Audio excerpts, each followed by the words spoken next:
Buenos días a todos ustedes. Juan Guillermo Guerrero Méndez, YouTube. Recuerda que tú estás en mí, yo estoy en ti, por lo tanto, nos necesitamos. Desde que nosotros nacemos tenemos esa facultad de siempre preguntarnos. Y preguntas desde la más pendejita hasta la que genera respuestas con mucha sabiduría. Entonces, en este momento, pues, cuando el niño le pregunta a la mamá, mami, ¿de dónde yo vengo? Ya ahí está buscando respuesta a ese origen de la vida. El niño pregunta muy inocentemente su origen, pero no es tanto de su árbol genealógico, sino de dónde viene. Y a veces uno como papá pues lo deja callado el niño porque uno no sabe qué decirle. Y inventa la cigüeña, porque tiene que darle respuesta. Y esa mitología pues siempre nos ha perseguido y no nos ha dado respuesta. Y hay un sinnúmero de teorías de dónde venimos nosotros. De los dioses del cielo, son extraterrestres. De otros dioses espirituales que no se pueden ni tocar ni ver, o bueno, escasamente ver. De la misma evolución, de la materia. Otra teoría, pues, que el pensamiento, que es la que yo más me identifico, del pensamiento surge la materia, o de un ser pensante surgen todos los seres, tanto terrenales como cósmicos. Somos un pensamiento, somos creación de nuestro propio pensamiento, etcétera. Hay infinidad de teorías. Entonces muchos pues se preguntan ¿qué es la vida? ¿Cuál es nuestro origen? ¿Cómo es que están surgiendo tantos seres vivos que nos rodean? ¿Por qué desaparecen? Entonces la respuesta a estas preguntas pues está constituyendo uno de los problemas más grandes de las ciencias naturales desde que el hombre empezó a preguntarse. Desde que el hombre sale de la caverna y empieza a observar y a indagar. Entonces nosotros consciente o inconscientemente, entonces entre consciente o inconscientemente, pues todos nosotros los hombres, no hablo de el macho, alfa, sino del género como tal, hombre y mujer, cualquiera que sea el nivel de desarrollo que tengamos cada uno, pues uno está planteando esas preguntas y mal o bien tenemos una respuesta, ya sea que nos la han dado o que la hemos sacado como conclusión. Pero de todas maneras, sin responder a estas preguntas científicamente o con esas bases que pesan, esos argumentos, no puede haber ninguna concepción del mundo, ni siquiera la más primitiva. El problema del origen de la vida pues viene preocupando al pensamiento humano desde antes de yo nacer. Generaciones y generaciones años, miles de años. Cuando uno ve los ritos que la gente está realizando, los indígenas, y aún la historia nos lo dice, es porque de todas maneras se han preguntado ese origen y a dónde vamos. De lo contrario, pues estaríamos como los animalitos normal, comiendo, durmiendo y cagando. Entonces no hay un sistema filosófico ni un pensador, sea famoso o no, pues conocido o no, que no haya concedido a este problema la mayor atención. Yo por lo menos me pregunto, pero creo en mi verdad. Para muchos es una mentira, pero para mí es una verdad. Y yo creo que cada uno tiene su teoría del origen de cada uno de nosotros, fuera del origen del papá y la mamá, de jugar al sexo. O sea, eso ya es diferente, ya es una pregunta más allá del sexo, sino de dónde es que viene toda la raza humana. Entonces, el niño sí se pregunta mucho es de su ser, no tiene la dimensión de toda la humanidad. En las distintas épocas y en todos esos diferentes grados de desarrollo cultural al problema del origen de la vida, pues se daban soluciones diversas y siempre se establecen en torno a él una encarnizada lucha ideológica. Entre ese campo filosófico irreconciliable, el materialismo y el idealismo. Esas dos fuerzas siempre han estado luchando. Una, porque se evidencia, se toca, se ve, es concreta. La otra, porque no podemos alcanzar, porque está solamente en la cabeza, porque no podemos verificarla. Entonces, al observar la naturaleza que a nosotros nos está rodeando a diario, pues uno lo que hace es dividirla en mundos de los seres vivos y el mundo inanimado o inorgánico. Y el mundo de los seres vivos pues está representado en toda esa variedad de especies animales y vegetales que nosotros hemos observado, hemos tocado, hemos visto. Mas a pesar de esa variedad, pues todos los seres vivos, desde el hombre hasta el microbio más minúsculo, tienen algo en común. Y ese algo los hace afines, que a la vez pues distingue hasta a la misma bacteria más simple de todos los objetos del mundo inorgánico. Y ese algo que tiene en común, ¿qué es? Pues que todos están vivos. Eso es lo que uno llama vida, en el sentido más sencillo y elemental de esta palabra. Entonces ahí viene otra segunda pregunta, ¿qué es la vida? Es de naturaleza material como todo el mundo sensible o como todo el mundo lo dice, o su esencia reside en un principio espiritual inalcanzable o inaccesible al conocimiento basado en la experiencia. O sea, de una pregunta surge otra. Nosotros decimos que a veces uno cree que la materia es lo que se ve, pero verdad el microbio y más allá del microbio debe haber algo que no se ve. Pues por lo menos nosotros no lo alcanzamos a percibir. Y eso es intangible para nosotros, o sea que si hay algo más allá, muy sutil, muy espiritual, muy, muy de otro material, digámoslo así. Y si la vida es de naturaleza material, estudiando las leyes que la rigen, pues podemos y debemos modificarla o transformar conscientemente y en el sentido deseado todos los seres vivos eh, intervenimos en ese mismo desarrollo. Entonces, si nosotros nos damos cuenta que todo lo visto ha sido creado por un principio espiritual cuya esencia es irreconocible y aún no podemos conocer, es incognoscible, pues debemos limitarnos a contemplar pasivamente la naturaleza viva, lo que vemos, lo que se mueve, lo que crece. Y ahí pues es donde uno tiene una impotente o una impotencia ante esos fenómenos que se suponen inaccesibles a nuestro conocimiento y a los que se atribuye un origen sobrenatural. Pues porque no tenemos respuesta. O sea, cuando no hay respuesta a una pregunta, uno le mete la culpa a algo que no existe, o que puede existir, pero que nosotros le achacamos esa respuesta a algo incomprensible. Entonces los idealistas siempre han considerado y siguen considerando la vida como una manifestación de, no de un principio material, sino de un principio espiritual supremo, donde es inmaterial, al que le da al hombre pues ese alma o ese espíritu universal, que es lo que lo mueve, que es lo que le da esa fuerza vital, esa razón divina y otras cosas que explica ese idealismo.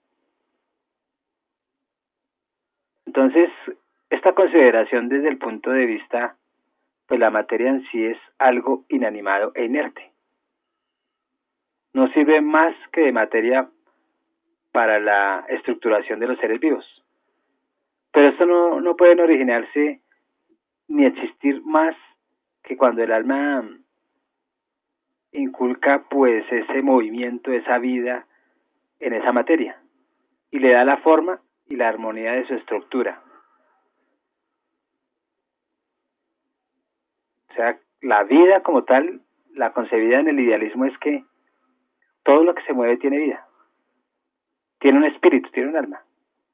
Pero si nosotros nos damos cuenta, una piedra no se mueve. Pero si nos vamos al microscopio, ahí vemos infinidad de movimiento. Entonces ahí viene otra pregunta que se la dejo a ustedes para que la formulen y la respondan. O sea que la vida no es solamente para lo que se mueve, o para lo que aparentemente está quieto. Ya puede existir, ya es vida. Por algo está ahí. Eso es lo que yo digo, ¿no? Porque el idealismo no dice eso. Entonces este concepto idealista de la vida constituye la misma base de todas las religiones del mundo, a pesar de su diversidad. Y todas estas religiones pues están de acuerdo en afirmar que un ser supremo es el Dios, es el demiurgo, el motor inmóvil, lo que dice Aristóteles, es el Dios de nosotros, donde proporcionó un alma, vive a la carne inanimada y perecedera, y que precisamente esa partícula eterna del ser divino, pues es lo vivo, lo que mueve, lo que está manteniéndolo ahí, lo que nosotros llamamos los seres vivos, porque hay algo que lo mueve. O sea, que la ánima, ese nombre latino pues viene de animar, de movimiento. Lo anima, no está desanimado, sino animado, se mueve. Y cuando se desprende no queda más que la envoltura material vacía.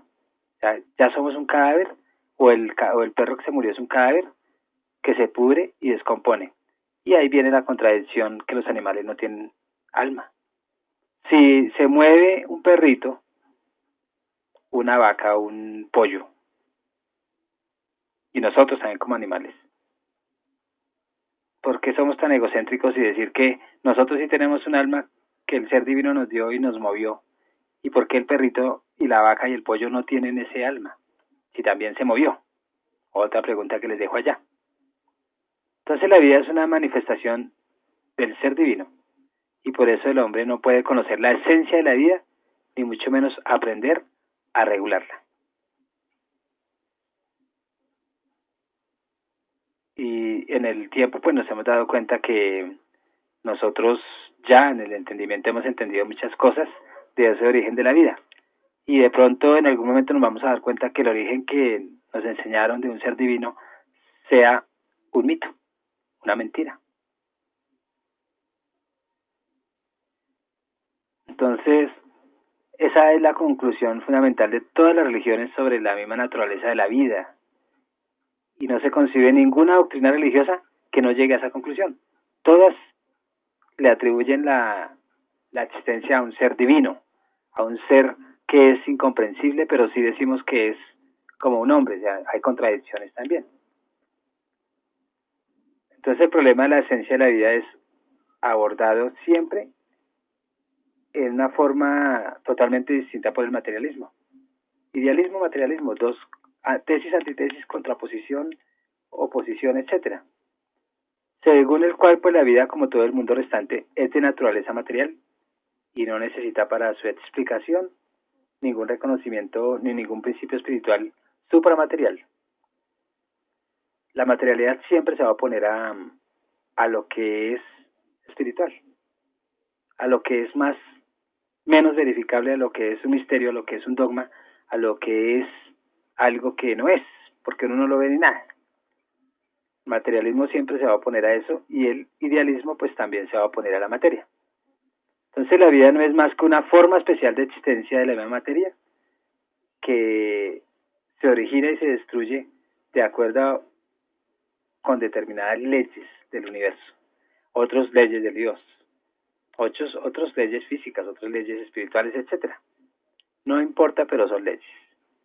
Entonces la práctica y la experiencia objetiva y la observación de la naturaleza viva están constituyendo el camino seguro que nos conduce al conocimiento de la vida. Y toda la historia de la ciencia de la vida, como conocimiento y como investigación y como todo ese proceso científico que lo hace ciencia, como la biología, siempre ha mostrado lo fecundo que es el camino materialista en el estudio de la naturaleza viva, o sea, la que se mueve, sobre la base de la observación objetiva, aún de la experiencia y de la práctica social histórica.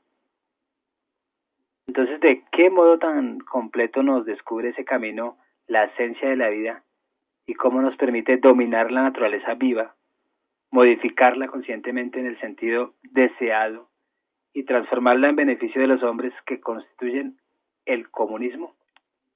Otra pregunta para allá. Comunismo. Y ahí es que todo esto, o sea, de todas esas preguntas que el hombre siempre se ha formulado desde el origen de la vida, es que han salido tantas concepciones para que la sociedad viva de acuerdo a unos modelos. Pero volviendo a la historia de la biología, pues nos ofrece una sucesión ininterrumpida de victorias de la ciencia, que demuestran la plena cognoscibilidad de la vida. O sea, tenemos la capacidad de conocerla, y una sucesión ininterrumpida de derrotas del idealismo. Cuando el materialismo, a través de la ciencia, empieza a verificar cosas, pues ahí es donde empieza a echar abajo concepciones espirituales o ideas. Sin embargo, durante mucho tiempo siempre ha existido un problema al que no se había podido dar una solución materialista, constituyendo por esa razón un buen refugio para las alocubraciones idealistas de todo género. Y ese problema era el origen de la vida. Entonces, si nosotros nos damos cuenta, a diario, nosotros estamos observando que los seres vivos nacen de otros semejantes. O sea, por ahí es que ya va, si nace de otros semejantes, ahí es donde ya Darwin más tarde nos va a decir que es evolución. Y nosotros como seres humanos nacemos de otro ser humano de la misma especie, por lo menos semejante. Igual la vaca, igual los pollos, igual la gallina, todos son de sus semejantes. Pero qué decir cuando hay una clonación de unos no semejantes. Salen con 2 cabezas, 3 cabezas, o sea que sí se puede generar los cruces. Y sí se puede generar del cruce más parecido para que no salga tan chueco. Los peces pues nacen de las huevas puestas por otros peces análogos o similares o parecidos. Las plantas pues salen de semillas que han madurado en plantas semejantes. Pero no siempre ha debido ser así. Si observamos el planeta, la Tierra, pues tiene un origen y tiene que haberse formado en cierto periodo. Y ahí es donde viene una pregunta y un interrogante y una cuestión que también nos reformula muchas cosas. Y es cómo aparecieron en ella los primeros antepasados de todos los animales y de todas las plantas. O sea, ¿cuál fue el primero? ¿Cuál fue ese primero que vino aquí a llenarnos y a llenarse de los demás? O a ser el primogenio. porque siempre hay un primero. Entonces, de acuerdo, pero es posible que muchas especies surgieron a través de momentos, como caían los meteoritos y los meteoritos traen bacterias y traen agua y toda la cosa, que en algún momento, eso es lo que yo estoy diciendo, que en algún momento posiblemente de tanta diversidad que cayó, ya cuando la Tierra estaba ya mejor adaptada a una vida, a desarrollar una vida, se desarrollaron muchas al mismo tiempo. Y de acuerdo con las ideas religiosas, volviendo a la religión, todos los seres vivos habrían sido creados originalmente por un dios. Desde el primer bicho que llegó hasta el bicho más peligroso que hay en la tierra, que somos nosotros. Entonces este acto creador del ser divino habría hecho aparecer en la tierra, pues de golpe y en forma acabada, los primeros antepasados de todos los animales, y aún de todas las plantas y de todo lo que uno conoce, y aún lo que no conocemos. Y todos los que están poblando hoy pues la misma tierra, el mismo planeta. Entonces ahí es donde la religión habla de un acto creador especial que habría dado origen a esa primera, hablemos de la primera planta, el primer animal, porque si coloca al hombre, el hombre tiene que comer algo, o sea que tiene que haber algo también anterior a él, o él fue posterior, sí, posiblemente de la planta, de que ese primer hombre, pues ahí es donde descendemos todos nosotros. Entonces, según la Biblia, el libro sagrado de los judíos y de los cristianos, pues Dios habría creado el mundo en 6 días, con esa particularidad de que al tercer día formó las plantas, al quinto los peces y las mismas aves, al sexto las fieras y por último los seres humanos. Hay un orden lógico porque el humano también tiene que alimentarse. Entonces, primero al hombre y después a la mujer. Machista como siempre la religión, ¿no? Entonces el primer hombre, Adán, pues habría sido hecho por Dios de un material inanimado, de la materia, de un barro. Y ahí es donde después le habría dado un alma en ese soplo que hablan, convirtiéndolo así en un ser vivo. O sea, ahí se mantiene esa teoría espiritual de que todo es animado por un espíritu. Esa es la explicación inmaterial. Y de pronto no sea un espíritu, sino sea algo tan pequeño que tiene tanto poder que nosotros no podemos ni verlo ni tocarlo. Entonces, en la historia de la religión, pues, se está demostrando que estos cuentos inocentes acerca del origen repentino de los animales y de las plantas, que aparecen, pues, como un hecho y como un derecho para llenar la tierra, como seres organizados, o sea, son sistemas organizados, descansan en la ignorancia y en una interpretación simplista de la observación superficial de la naturaleza que nos rodea. Y esta fue la razón que ha predominado en muchos siglos y siempre se ha creído que la Tierra era plana y se mantenía inmóvil y que el Sol pues giraba en torno a ella. Entonces nos damos cuenta que de una verdad, con el tiempo uno encuentra otra verdad que hace que la primera verdad sea una mentira. Y posiblemente la segunda verdad algún día se convierta en una segunda mentira. Y así sucesivamente. ¿Por qué? Porque es que el conocimiento nos está revelando cosas que en el momento no teníamos y con nuestra explicación mental y nuestra loca de la casa, pues construíamos esas tesis, digámoslo así.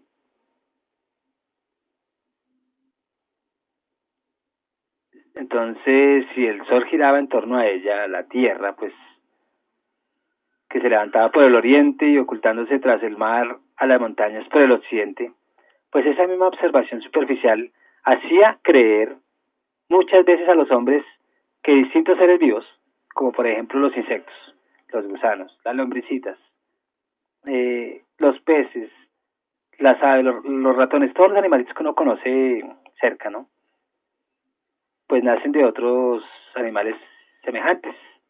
No iguales porque en la ley de la contradicción no hay dos iguales.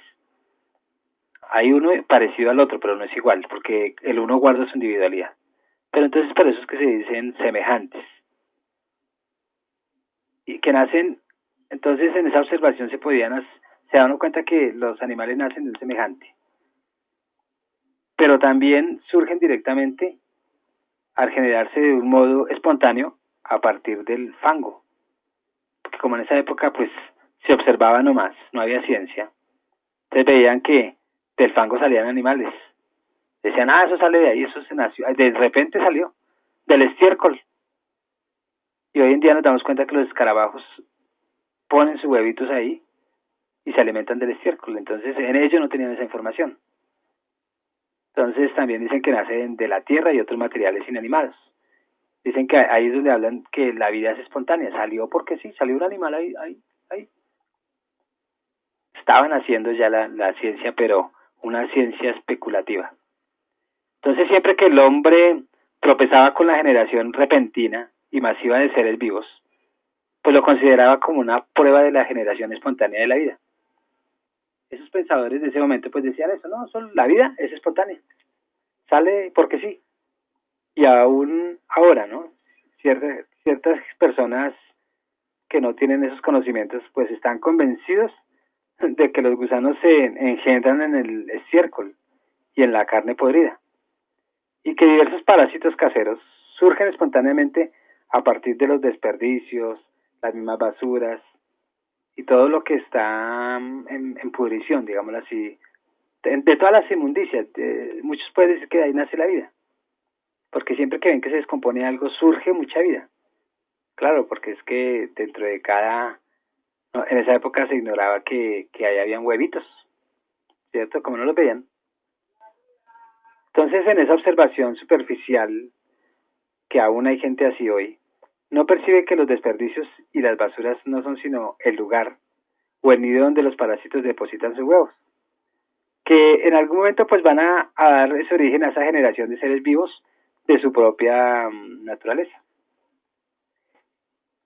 Antiguas teorías de la India, Babilonia y Egipto pues nos hablan de esa generación repentina de gusanos, moscas, escarabajos que nacen del estiércol y todo lo que sale de la basura, aún de los piojos que se engendran en el sudor humano.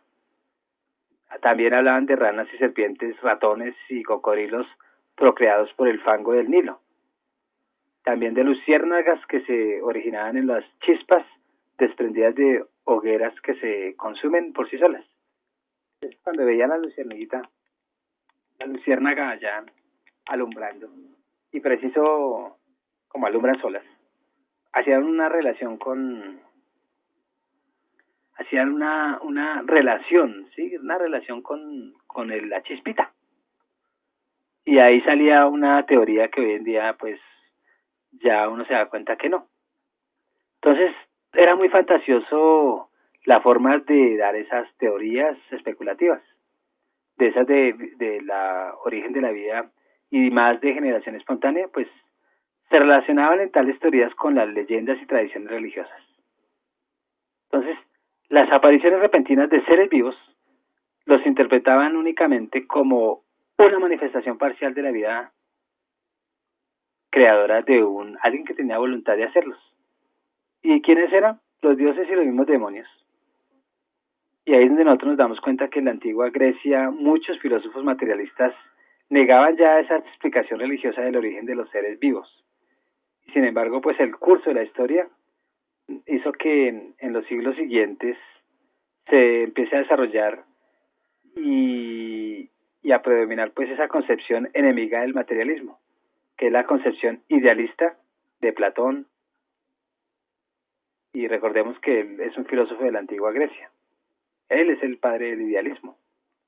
Entonces, según las ideas de ese filósofo, la materia vegetal y animal, como materia, como tal, por sí sola, pues carece de vida y solo puede tener vida como tal cuando el alma inmortal, la psique, se aloja en ella, ya que ahí es donde el origen es espiritual. Y esta idea de este Platón, pues desempeña un gran papel negativo en el desarrollo posterior del problema que estamos examinando. sea, del materialismo. Recordemos que Platón lo llaman Platón, no porque se llame Platón, ahorita no recuerdo el nombre, pues, sino porque tenía la espalda tan ancha que lo llamaban Platón, y se quedó Platón. Entonces, hasta cierto punto, se reflejó también en la doctrina de otro filósofo de la antigua Grecia, que es Aristóteles. Él es alumno de Platón, si no estoy mal, ¿no? Porque si me equivoco, pues ustedes allá lo corrigen y no es que me disculpen, pero por lo menos averiguan, ¿no? Entonces, Aristóteles, eh, más tarde él es de la antigüedad, ¿no? Pero en la cultura medieval ya él lo resaltan en ese momento, en otra época, y dominó todo el pensamiento de los pueblos durante casi 2000 años. O sea que de la antigüedad, casi toda la Edad Media, él predominó harto y influyó en la vida cristiana también. Ahí fue donde San Agustín lo vuelve cristiano. Entonces Aristóteles en sus obras no se limitó a describir numerosos casos de seres vivos que según a él le parecía surgían espontáneamente, sino que él, ¿qué hace? Dio a ese fenómeno cierta base teórica.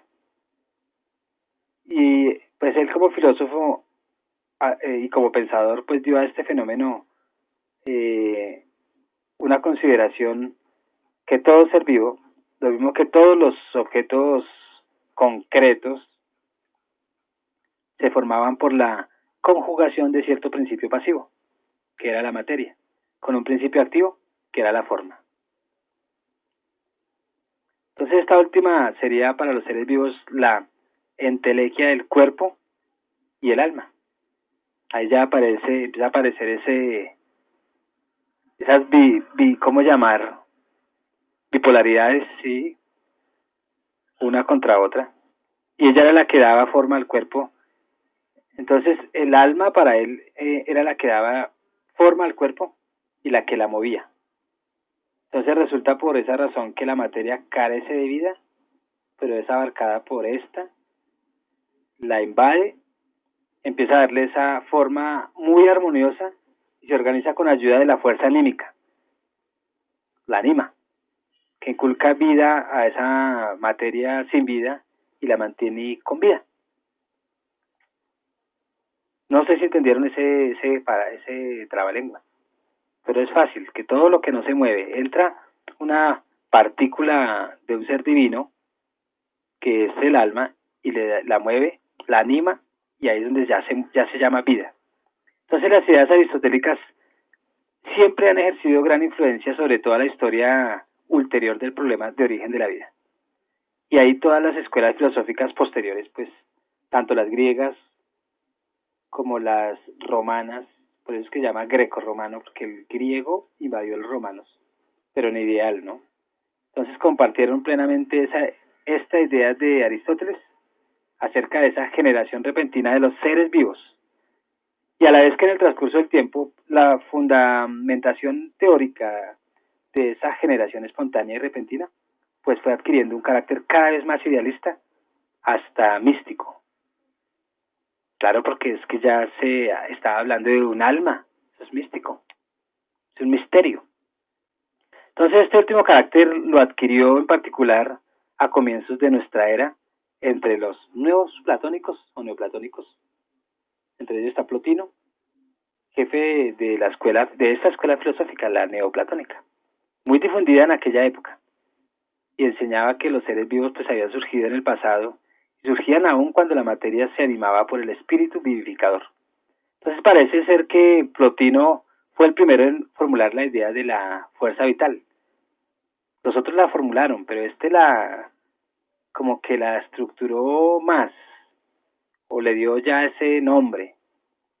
Y esa fuerza vital que pervive aún hoy en día en todas las doctrinas reaccionarias de los vitalistas contemporáneos, sigue ahí mantenida, ya por 2000 años. Entonces, para explicar el origen de la vida, el cristianismo primitivo pues se basaba en la Biblia, la cual a su vez pues había copiado muchas cosas de leyendas místicas del mismo Egipto, Babilonia está los persas y muchas otras culturas. Es un retazo de culturas que trabajaban ya una espiritualidad muy similar. Entonces, las autoridades de teología de finales del siglo IV, ya estábamos en pleno reconocimiento de la cristiandad con Constantino y principios del quinto, pues los llamados padres de la iglesia fundieron esas leyendas con las doctrinas del neoplatonismo. Y ahí empezaron a elaborar sobre esta base su propia concepción mística del origen de la vida. Ahí es donde ya se empieza a enseñar más que es de un Dios, pero como doctrina, ¿no? Y ahí empiezan a integrar esa, hasta nuestros días, pues que la doctrina cristiana, porque es que como la doctrina cristiana se institucionalizó en el siglo IV, entonces ya empiezan ellos, los padres de la iglesia, a estructurarla de acuerdo a lo que los filósofos nos dejaron. Entonces Basilio de Cesarea es un obispo que vivió a mediados del siglo IV de nuestra era. Y en sus prédicas acerca de que el mundo había sido creado en 6 días, pues decía que por voluntad divina la tierra había engendrado de su propio seno las distintas plantas, hierbas, raíces, árboles, como también las mismas animales, los insectos, la langosta, las ranas, las serpientes, las aves y las anguilas y todo lo que conocían en ese momento, pues que la tierra lo engendró de su propio seno. Y esta voluntad divina, pues dice Basilio, pues sigue manifestándose hoy en día con fuerza indeclinable. También el beato Agustín de Hipona, contemporáneo de Basilio, recordemos que Agustín es africano, ¿no? Y una de las autoridades más influyentes de la Iglesia Católica, pues trató de fundamentar en sus obras, desde el punto de vista de la concepción cristiana del mundo, la generación espontánea de los seres vivos, ya que ellos tienen en cuenta todo lo que han dicho los demás pensadores. Y Agustín pues considera que la generación espontánea de los seres vivos era una manifestación del arbitrio divino, un acto mediante el cual pues el espíritu que vive, que vivifica o que da movimiento, las invisibles semillas espirituales, pues daban vida a la materia inanimada. Y así fue como Agustín sentó la plena correspondencia de la teoría de la generación espontánea con los dogmas de la Iglesia cristiana.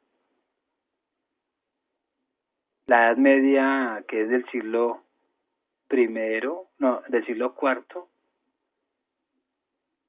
ya me equivoqué, yo no recuerdo si es del siglo IV al siglo XV. De todas maneras también les dejo esa tarea. Entonces la Edad Media añadió muy poco a esta concepción anticientífica. Y en el medioevo, pues las ideas filosóficas, cualquiera que fuera su carácter, pues solo podían subsistir si iban envueltas en una capa teológica, si se cubrían con el manto de tal o cual doctrina de la Iglesia. Y los problemas de las ciencias naturales pues quedaban relegados a segundo plano, porque todo era, en esa época había un teocentrismo, todo era Dios. Y el que estaba en contra, el que era científico en esas ciencias naturales, pues lo mataban. Y para juzgar de la naturaleza circundante, pues no se recurría a la observación ni a la experiencia, sino a la Biblia y a los textos teológicos. Tan solo noticias muy escasas sobre problemas de las matemáticas, de la misma astronomía y de la medicina llegaban a Europa procedentes del Oriente, venían esas influencias del conocimiento. Del mismo modo, pues a través de traducciones a menudo muy desfiguradas, porque uno cuando traduce pues se está interpretando de alguna forma, pues llegan a los pueblos europeos las obras de Aristóteles. Y en un principio su doctrina pareció muy peligrosa, claro, porque se oponía al momento, a las concepciones ideales o ideológicas o doctrinales de la época. Pero luego cuando la Iglesia comprendió que podía utilizarla con provecho pues para muchos de sus fines, elevó a Aristóteles a la categoría de precursor de Cristo con los problemas de las ciencias naturales.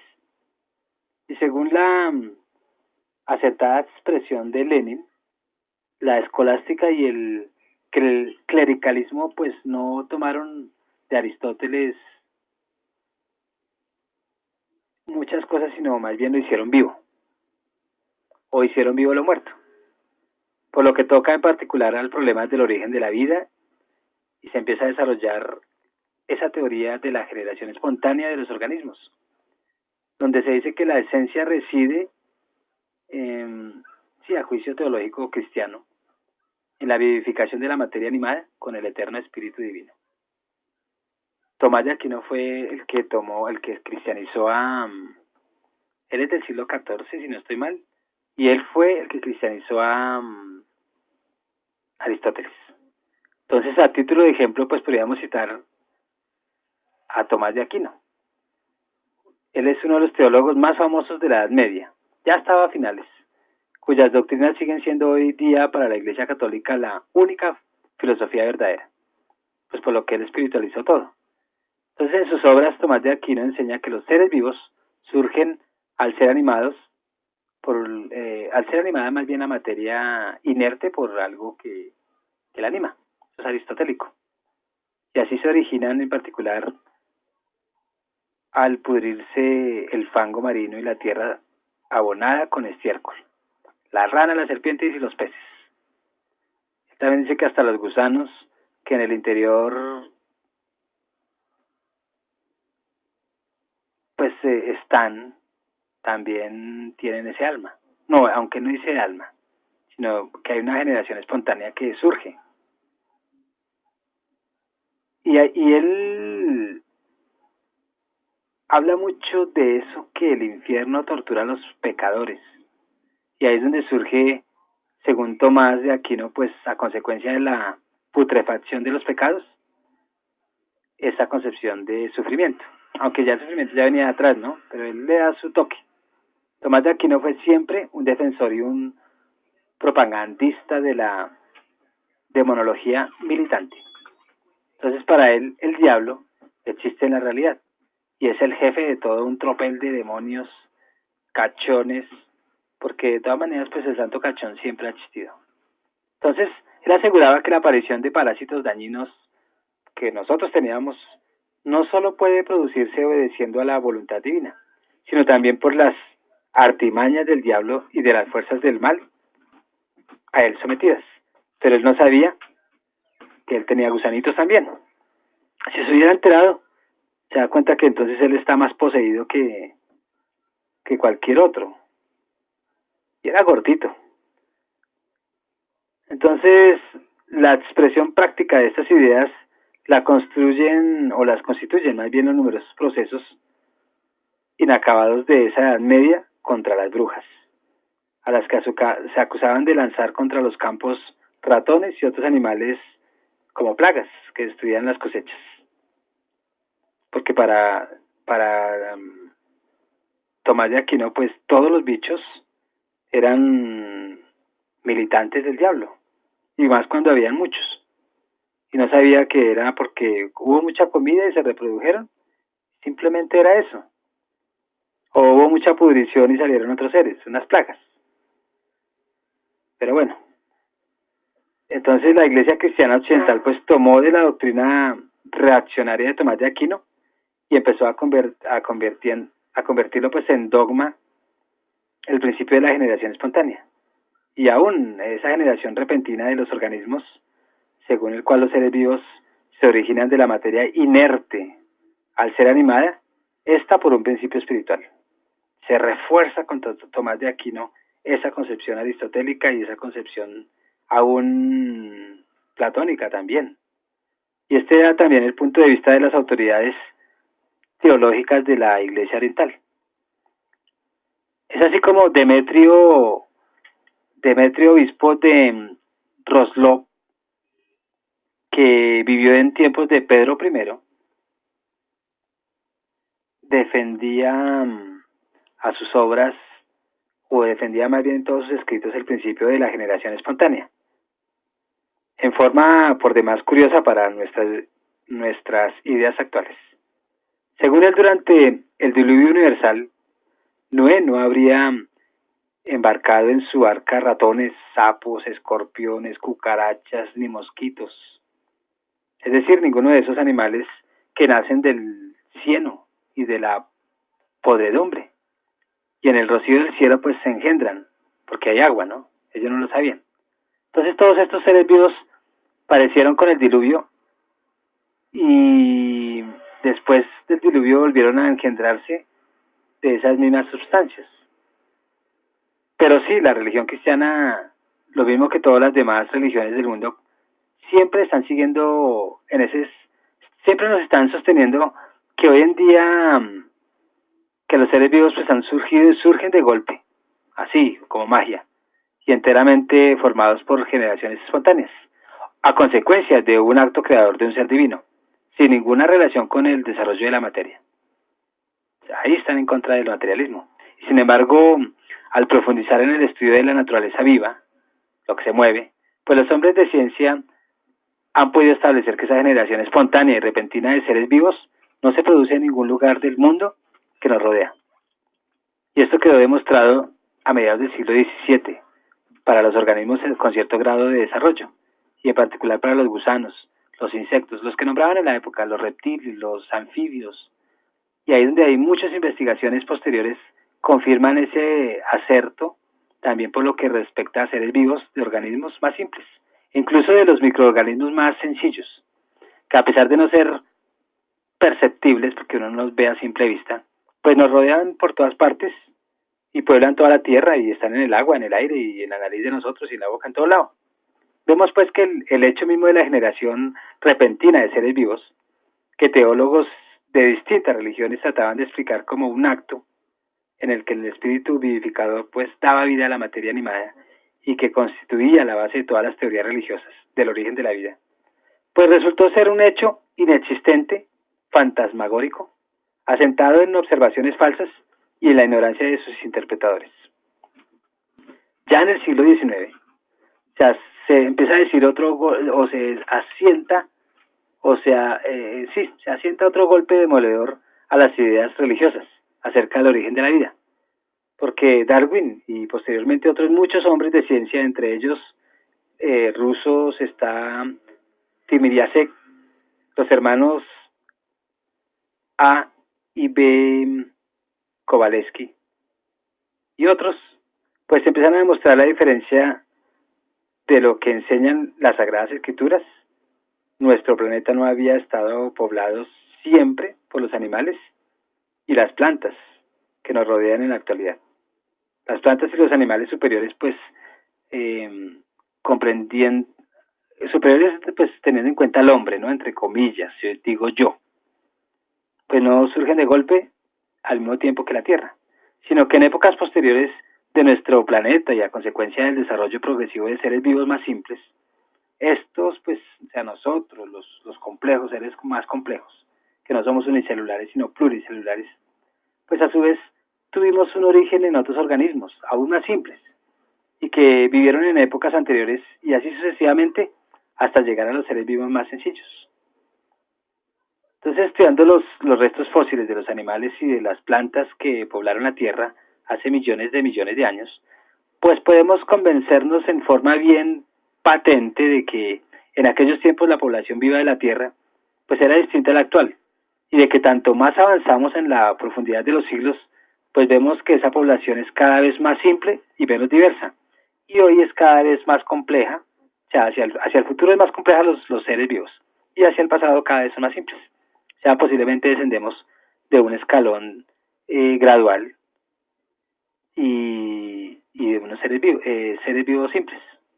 Y estudiando la vida en forma cada vez más antigua, pues llegamos, en fin de cuentas, a seres vivos más simples, muy semejantes a estos microorganismos de nuestras vidas, y que en tiempos pues eran los únicos que poblaban la Tierra.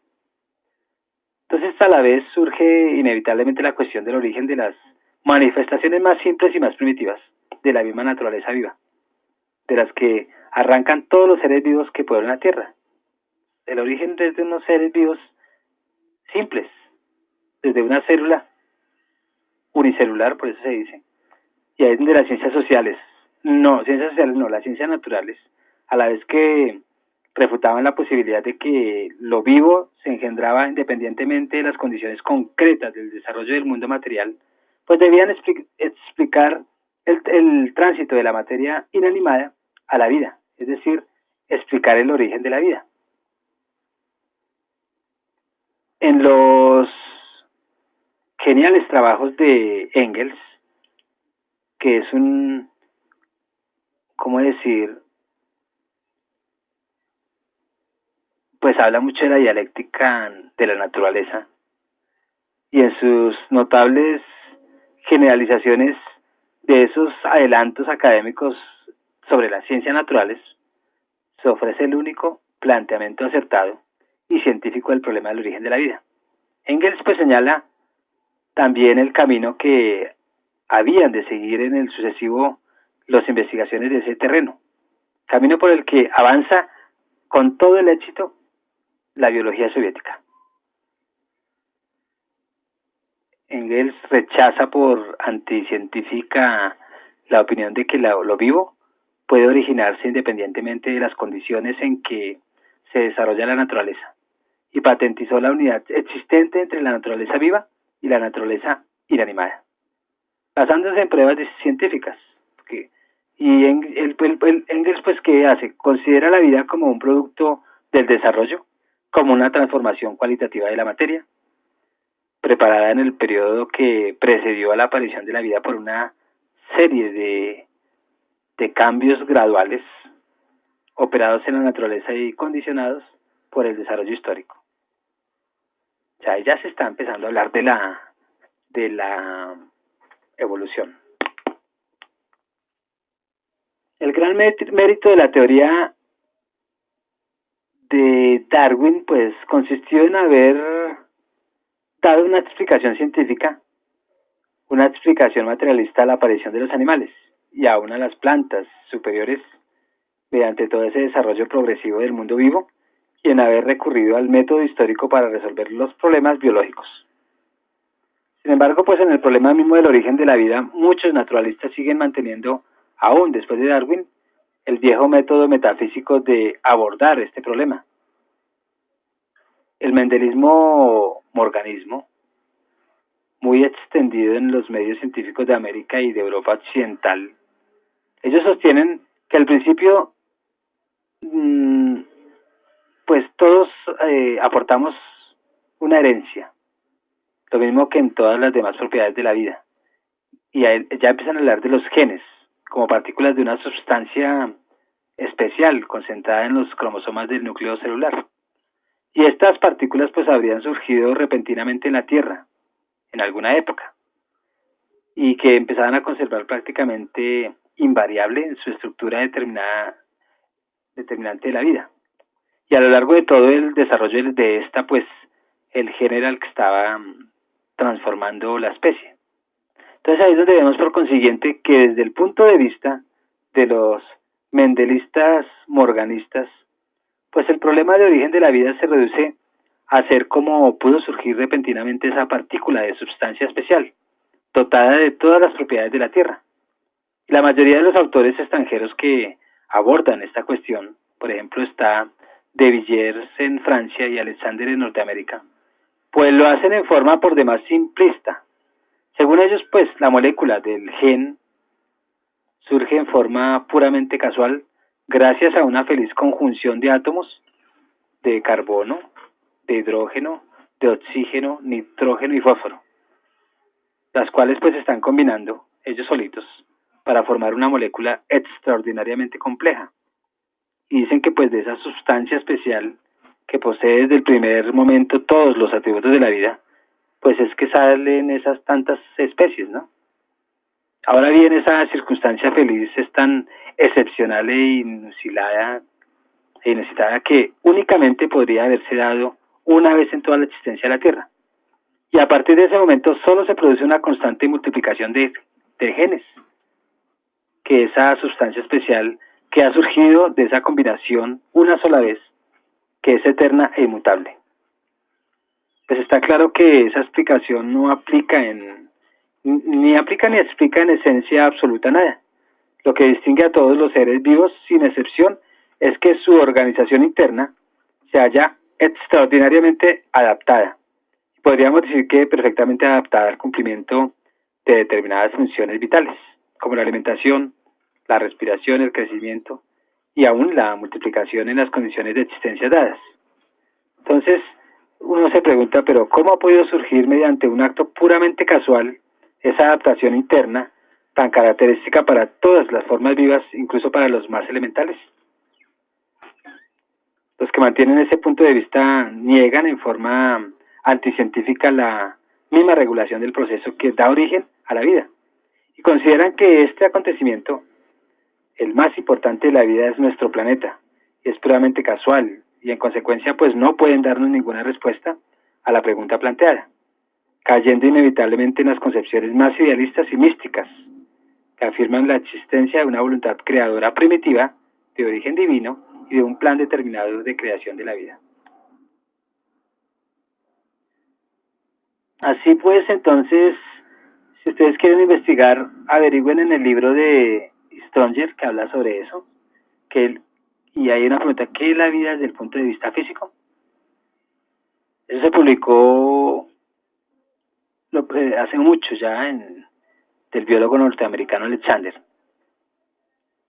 La vida, su naturaleza y su origen, y en otras varias obras de autores extranjeros, pues se afirma claramente que la vida solo pudo surgir en consecuencia de la voluntad creadora de Dios. El mendelismo morganismo pues se esfuerza por desarmar en el terreno ideológico a los biólogos que luchan contra el idealismo. O sea, el científico biólogo pues está en contra del idealismo espiritual. Y el más importante de los problemas ideológicos pues no pueden ser resueltos si se mantiene una posición materialista o si se mantiene una posición simplemente espiritual. Sin embargo, esa afirmación es totalmente falsa y se puede refutar fácilmente si abordamos el problema que nos ocupa manteniendo el punto de vista de la única filosofía acertada y científica, el materialismo dialéctico. Según el materialismo dialéctico, la vida es de naturaleza material. Sin embargo, la vida no es una propiedad inherente a toda la materia en general. Al contrario, pues la vida solo es inherente a los seres vivos, careciendo de ella los objetos y materiales del mundo inorgánico. La vida es una forma especial del movimiento de la materia, pero esta forma no ha existido eternamente ni está separada de la materia inorgánica por un abismo infranqueable, sino que por el contrario surgió de esa misma materia en el proceso del desarrollo del mundo como una nueva calidad. El materialismo dialéctico nos enseña que la materia nunca permanece en reposo, sino que se mueve constantemente, se desarrolla y en todo ese desarrollo empieza a elevarse de peldaño en peldaño, es la evolución, y cada vez es más alta, y cada vez adquiere formas de movimiento cada vez más complejas y más perfectas. Al elevarse de un peldaño inferior a otro superior, pues la materia adquiere nuevas cualidades que antes no tenía. Ahí es donde entonces se dice que la vida es pues una nueva cualidad que surge como una etapa determinada, como determinado peldaño del desarrollo histórico de la materia, evolución. Entonces, por lo expuesto se ve claramente que el camino fundamental que nos conduce con seguridad a la solución del problema de origen de la vida es el estudio del mismo desarrollo histórico de la materia. Y en este desarrollo que condujo a la aparición de una nueva cualidad, a la aparición de la vida. Entonces la vida no surgió de golpe, como trataban de demostrar los partidarios de la generación espontánea y repentina.